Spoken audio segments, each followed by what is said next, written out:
Hi, I'm Quentin Schultz, author of the book Communicating with Grace and Virtue. And in this video, I'd like to talk about Chapter 2. Chapter 2 is all about gratitude. Gratitude is the foundation for really good communication. People will come to me, they'll send me an email, or after I speak somewhere, they'll come up to me and say, hey, what's really the most important communication skill? Well, I think that's listening. And I'll talk more about that in a later video. But when it comes down to what's the most important thing to know about communication, I think it is that communication flows from our hearts. Our communication comes from our hearts. Words come from human hearts.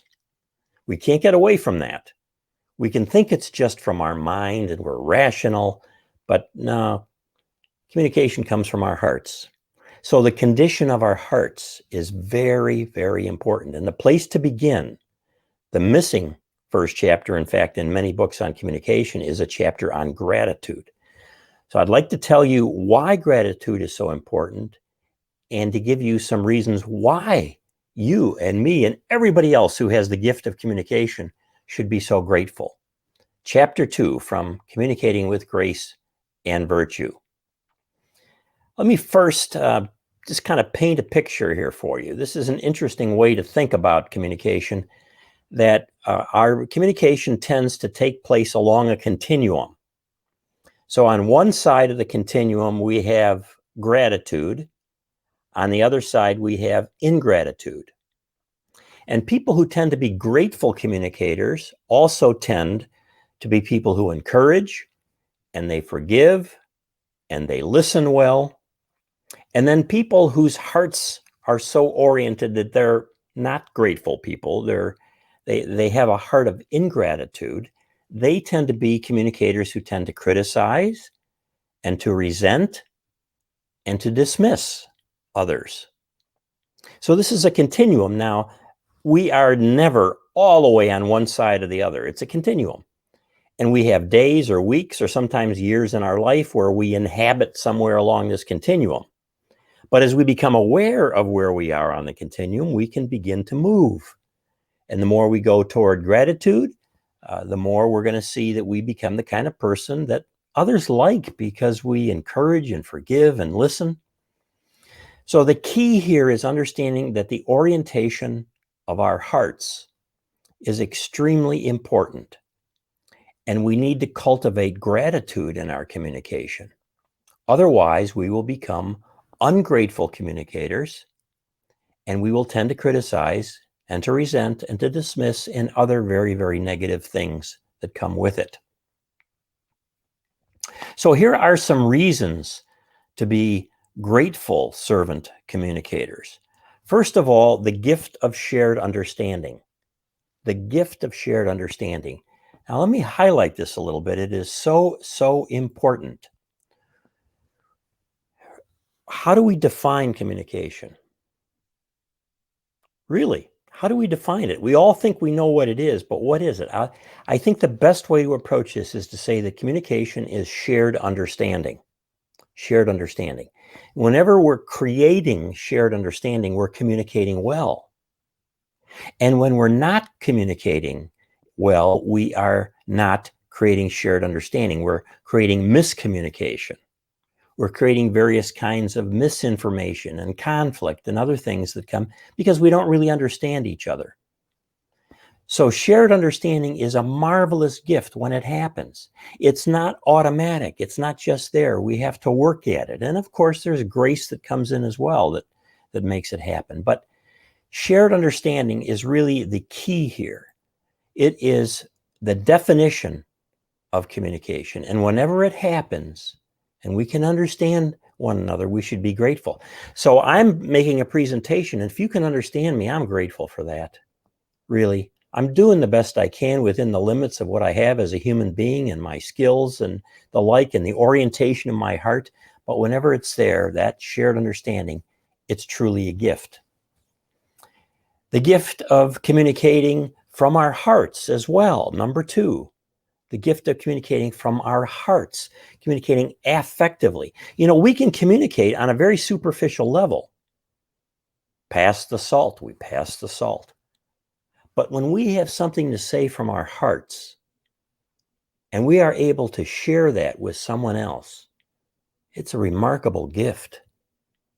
I have told you already about growing up in a very dysfunctional family with an alcoholic father and a paranoid schizophrenic mother. And as I began to develop relationships with my own children, I realized that I was experiencing childhood through my children and now through my grandchildren, childhood that I never had. Tremendous gift.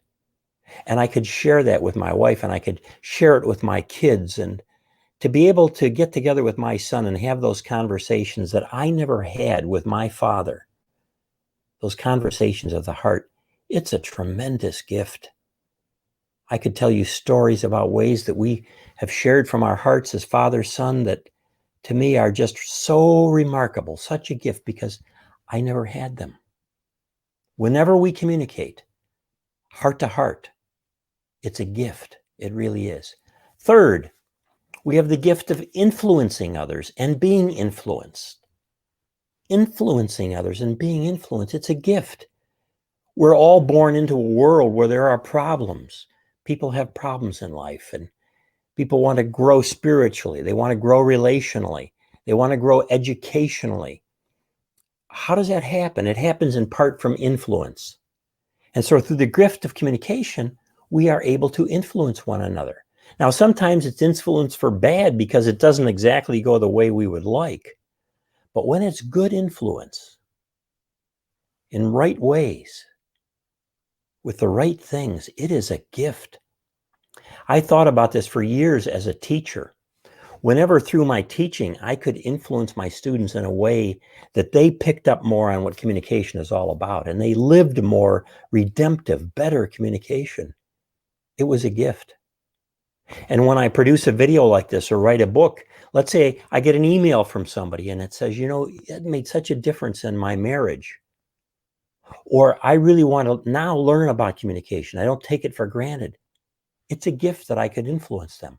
All good influence is a gift that we should give thanks for. Number 4, the gift of those who modeled and taught us communication. We don't automatically learn all of our communication. There are people around us, parents and grandparents and teachers and ministers and others, all of which we could give thanks for the positive things that they did for us with communication. I had an English teacher in high school. I'll just call her Ms. B. She was never married, Miss B. Boy, was she committed to students, but I didn't get that at the time. I just thought she was a nuisance, a problem. She was such a difficult teacher. But boy, she taught me how to write, how to communicate through writing.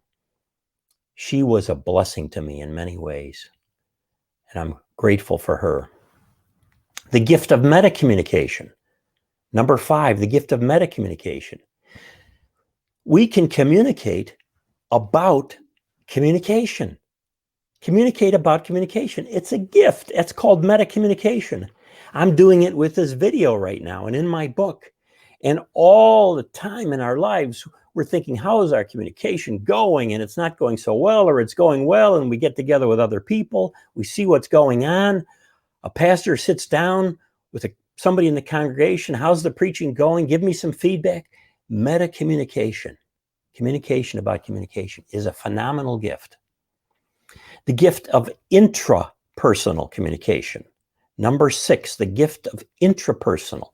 To be able to communicate with ourselves about communication. Oh boy, what a gift. I can tell you so many times after class with teaching, I would go back in my office, and if I didn't have to meet with a student, I'd be thinking about how it went. I'm communicating with myself about communication. Amazing that we can do this. We can do it at the beginning of a day, at the end of a day. How did I do today? We can pray in a way to open up our hearts to God about how our communication is going. Intrapersonal communication. And number 7, the gift of God's grace in our communication. We might say especially the work of the Holy Spirit. Our communication is always on the verge of falling apart. I'll say that again. Our communication is always on the verge of falling apart. But it happens. We somehow muddle through, or we practice. Somehow God's grace manifests itself, usually through the Holy Spirit, and we are able to communicate well, and things go well. We avoid disaster.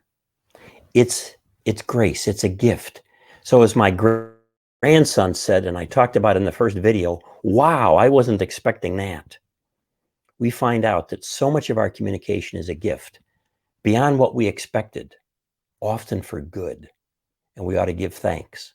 So in this chapter 2 of my book, Communicating with Grace and Virtue, I just wanted to, and I want you through this video to consider how you are blessed by the gift of communication, so that in your heart you move in that continuum along. You move along toward greater gratitude, because that opens your heart and your communication becomes more and more like it should be, coming out of that gift from the heart. That's a blessing to God, to others, and a blessing to yourself. So practice that. Thanks so much for watching this. Visit my website, quentinschultz.com, if you'd like more information. Pick up a copy of the book if you don't have one. It's not expensive. Maybe it'll be a blessing to you. I hope so. If so, drop me a note so I can be blessed as well. Thank you, and peace to you, my friend.